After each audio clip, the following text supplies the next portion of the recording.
और इस press conference के आगाज़ में शेर अफजल मरवत ने बताया कि ये प्रेस कॉन्फ्रेंस मैं इमरान खान साहब की इजाज़त से कर रहा हूँ। और जिसके बाद ये ऐलान हुआ वहाँ पर उन्होंने दावा किया है कि आज पीटीआई में शामिल होने वाली शख्सियत परवेज़ खट्टक के मुकाबले में लाई गई है और आने वाले दिनों में 2 और बड़ी सियासी शख्सियात भी पीटीआई को ज्वाइन करने जा रही हैं। वो पहले कहा करते थे कितने भुट्टो मारोगे, हर घर से भुट्टो निकलेगा। अब बात हो रही है कितने सर्वे कराओगे, हर सर्वे से खान निकलेगा। वो मेरे दोस्त ने ट्वीट किया कि आज का जो भी नतीजा आया वो 8 फरवरी के इंतखाबात का आगाज होगा और उसके बाद फिर चिरागों में रोशनी न रही।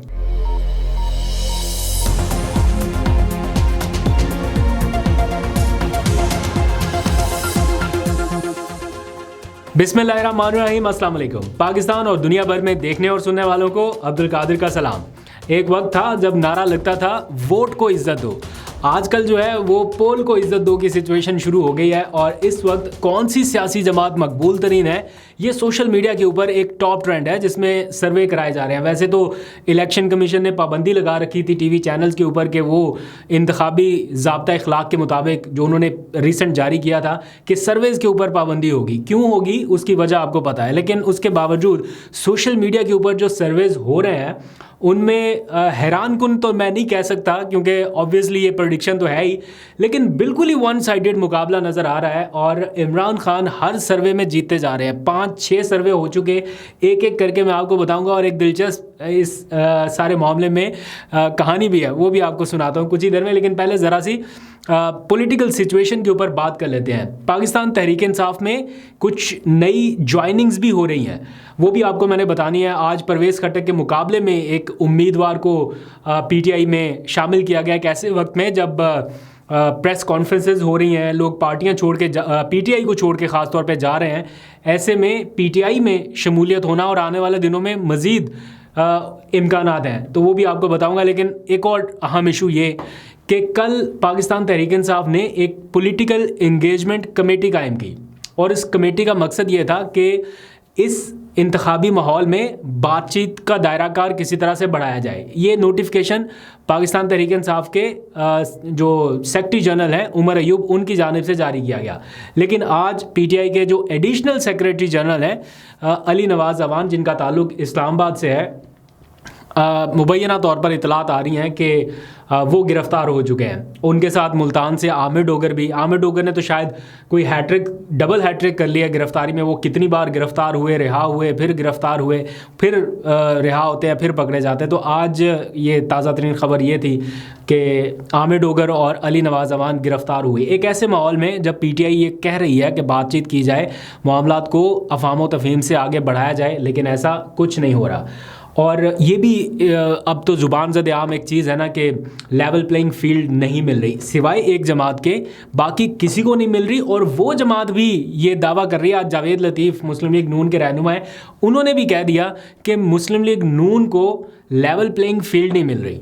तो इसमें एक एग्जाम्पल बड़ी ज़बरदस्त आती है, लेकिन चले मौके की मुनासबत से मैं छोड़ देता हूँ। सच्चा प्यार उन्हें नहीं मिल रहा तो कोशिश करते हैं, दुआ करते हैं कि उन्हें सच्चा प्यार मिले, लेकिन ये इस वक्त का सिनेरियो है। और जिन जमातों का जेन्युइन इशू है कि उन्हें लेवल प्लेइंग फील्ड नहीं मिल रही, वो कह रहे हैं कि हमें चले लेवल प्लेइंग ना सही सिर्फ फील्ड ही दे दें, हमें बाहर निकलने का मौका दें ताकि हम आगे कोई अपनी इंतखाबी मुहिम चला सके। लेकिन फ़िलहाल ऐसा होता दिखाई नहीं दे रहा और एक एक करके गिरफ़्तारियों का मामला तेज़ हुआ। आपने देखा पिछले दिनों से, जब से ये इंतखाबी तारीख़ का ऐलान आया उसके बाद से तो बहुत ज़्यादा गिरफ़्तारियाँ इस वक्त हो रही हैं। तो इस सारे सिनेरियो में एक तरफ पीटीआई मुतालबा कर रही है लेवल प्लेइंग फील्ड का, दूसरी तरफ पीपल्स पार्टी की तरफ से भी आवाज़ें आना शुरू हुई हैं। ऐसे में राना सनाउल्लाह साहब ने एक फार्मूला पेश कर दिया और वो कहते हैं कि जिसको लगता है कि उन्हें लेवल प्लेइंग फील्ड नहीं मिल रही वो इलेक्शन का बाइकआउट कर दे।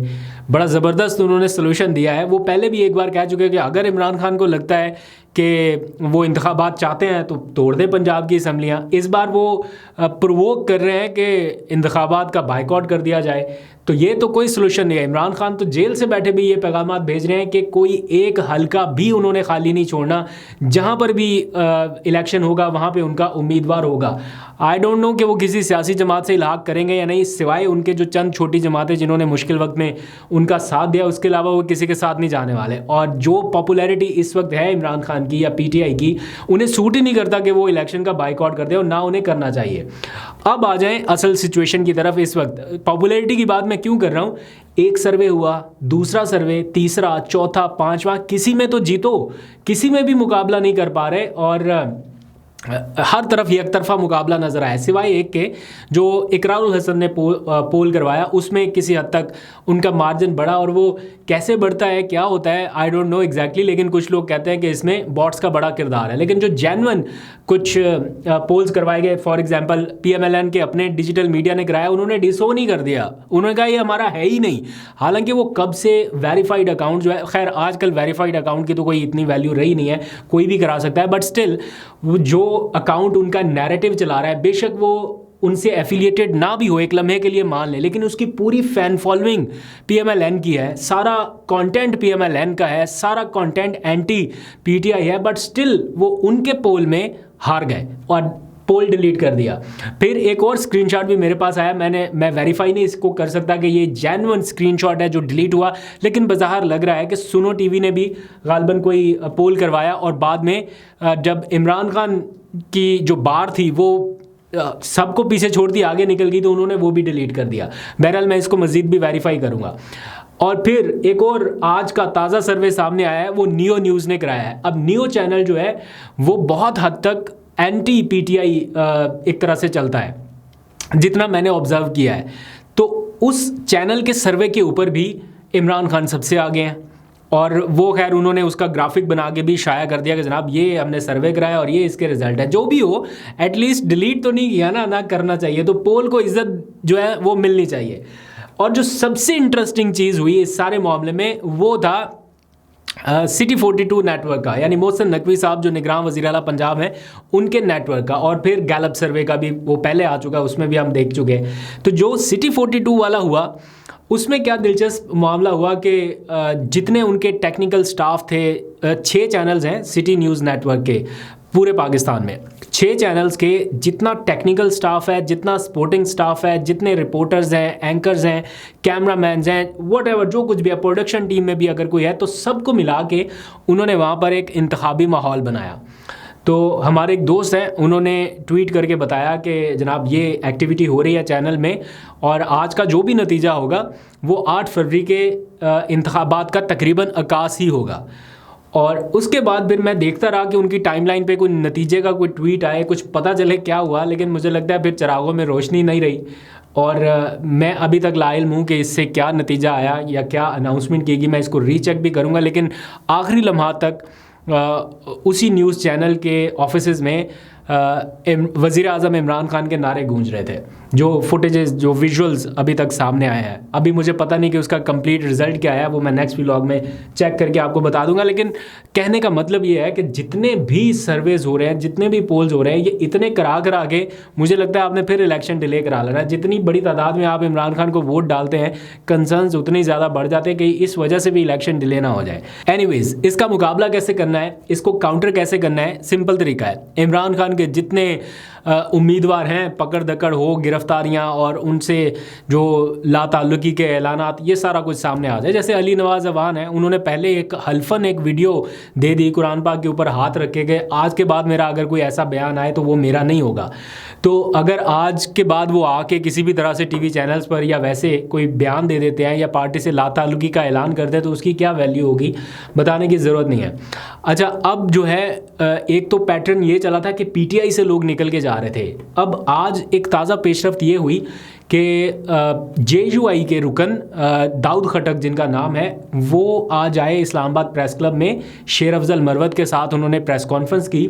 और इस प्रेस कॉन्फ्रेंस के आगाज़ में शेर अफजल मरवत ने बताया कि ये प्रेस कॉन्फ्रेंस मैं इमरान खान साहब की इजाज़त से कर रहा हूँ। और जिसके बाद ये ऐलान हुआ वहाँ पर कि जो दाऊद खटक साहब हैं वो पीटीआई में शामिल हो रहे हैं। दाऊद खटक साहब का मैं उन्हें नहीं जानता, लेकिन जो वहाँ पर तारुफ करवाया गया वो ये कि ये नौशहरा से ताल्लुक़ रखते हैं परवेज़ खटक के मुकाबले में। तो चूंकि परवेज़ खटक पीटीआई में थे, तो जिस वक्त तक वो पीटीआई में थे तो मुकाबले में जो भी उम्मीदवार था उसके ऊपर किसी की नज़र ही नहीं थी। तो वो जितना भी कोशिश कर लेता, लेकिन वो जब तक पीटीआई का नहीं था तो उसको लोगों ने खैबर पख्तूनख्वा में इतना ज़्यादा सपोर्ट नहीं किया। तो अब परवेज़ खटक चूँकि निकल चुके हैं तो उनके मुकाबले में किसी ना किसी ने तो खला पुर करना है। तो ये मुनासिब कैंडिडेट लगे पीटीआई को, और आज उन्होंने पीटीआई में शमूलियत इख्तियार की और उन्होंने कहा कि मैं इमरान खान के नज़रिए के साथ खड़ा हूँ, और मैं पहले कोशिश के बावजूद मुझे वो स्पेस नहीं मिल रही थी जो मिलनी चाहिए थी, लेकिन मैं अब अपने साथियों समेत आ गया हूँ पीटीआई में और परवेज़ खटक का मुकाबला करूँगा। नौशहरा से गालबन वो पीटीआई के टिकट पर शायद इलेक्शन लड़ेंगे, पता नहीं तब तक वो रहते भी हैं इन हालात में या वो उन्हें कोई नई प्रेस कॉन्फ्रेंस करनी पड़ती है, आके इज़हार लाताल्लुकी करना पड़ता है, ये भी देखेंगे। लेकिन आप लोग बताएं कि क्या ये तरीक़ाकार ठीक है? बिकॉज़ मुझे ऐसा लगता है कि पीटीआई का जो भी उम्मीदवार होगा वो एक अच्छी पोजीशन में रहेगा जीतने के लिए। लेकिन कुछ लोगों ने इसके ऊपर तहफ़्फ़ुज़ात का इज़हार भी किया कि नहीं, दूसरी जमातों के लोगों को नहीं लेके आना, जिस काम से हम जान छुड़ा रहे हैं वापस उसी चीज़ में जा रहे हैं और फिर दूसरी जमातों के लोग अपने पास लेके आ रहे हैं, तो लोटों के लिए जगह नहीं होनी चाहिए। ये एक मैंने जो फर्स्ट रिएक्शन था लोगों का देखा। आप लोग बताएं कि आपको क्या लगता है इस सिनेरियो में, क्या पीटीआई को सिर्फ उन लोगों पर इन्हसार करना चाहिए जो बिल्कुल नए हों, या ऐसे सियासी लोगों को भी स्पेस देनी चाहिए जिनका पहले से थोड़ा बहुत सियासत में एक्सपीरियंस है और वो कहीं ना कहीं अपनी स्पेस बना सकते हैं? सिर्फ उन्हें ज़रूरत है पीटीआई के बैलेट पेपर की या जो साइन है बल्ले के निशान, उसकी ज़रूरत है। आप लोग कमेंट करके बताइएगा। और साथ में एक डेवलपमेंट ये है कि शेर अफजल मरवत ने इसी प्रेस कॉन्फ्रेंस में ऐलान किया कि पीर के रोज़ कुछ नए लोग भी, यानी सियासी लोग और मज़ीद, वो भी पीटीआई में शामिल होने जा रहे हैं, जिसमें से कुछ सियासी शख्सियात काफ़ी कदावर हैं। मैं नहीं जानता कौन है, लेकिन उन्होंने कहा कि पीर के रोज़ गालबन उन्हें एक और प्रेस कॉन्फ्रेंस करनी पड़ सकती है। और उन्होंने ये भी बताया कि कुछ और लोग भी उनके साथ राब्ते में हैं जो आने वाले दिनों में पीटीआई में शमूलियत इख्तियार करेंगे। तो एक तरफ वो वाली प्रेस कॉन्फ्रेंसेस जिनमें इज़हार लाताल्लुकी हो रहा है, तो दूसरी तरफ ये प्रेस कॉन्फ्रेंस जिसमें शमूलियत का ऐलान हुआ। तो देखते हैं आने वाले दिनों में कौन सी प्रेस कॉन्फ्रेंसेस की तादाद बढ़ती है, आपको अपडेट करता रहूँगा। वैसे एक ओवरऑल अगर आप ज़रा सोचें कि पिछले 16 महीनों में जितनी भी गिरफ्तारियाँ हुई, जितने भी छापे हुए, जितना भी कोई किसी ने भैंस चोरी का मुकदमा है या किसी के ऊपर चोरी का इल्ज़ाम है या दहशतगर्दी का इल्ज़ाम है, वॉट एवर जो भी इल्ज़ाम है, वो सिर्फ़ और सिर्फ उन लोगों पर है जो पीटीआई से वाबस्ता है। बताएं मुस्लिम लीग नून का कोई एक बंदा जो गिरफ़्तार हुआ हो इन 16 महीनों में, कोई एक ऐसी सियासी शख्सियत जो किसी दूसरी जमात से हो और वो इस तरह से निशाना बनी हो ऐसी एक्टिविटीज़ का, मुझे याद नहीं है। शायद कोई एक आध हो मेरिट के ऊपर, लेकिन मुझे वो भी याद नहीं है। आपको याद है तो ज़रूर कमेंट करके बताइए। जो भी अपडेट होगी फर्दर वो मैं आपसे शेयर करता रहूँगा। अभी तक के लिए इतना ही। अपना बहुत सा ख्याल रखिए। अल्लाह हाफ़िज़।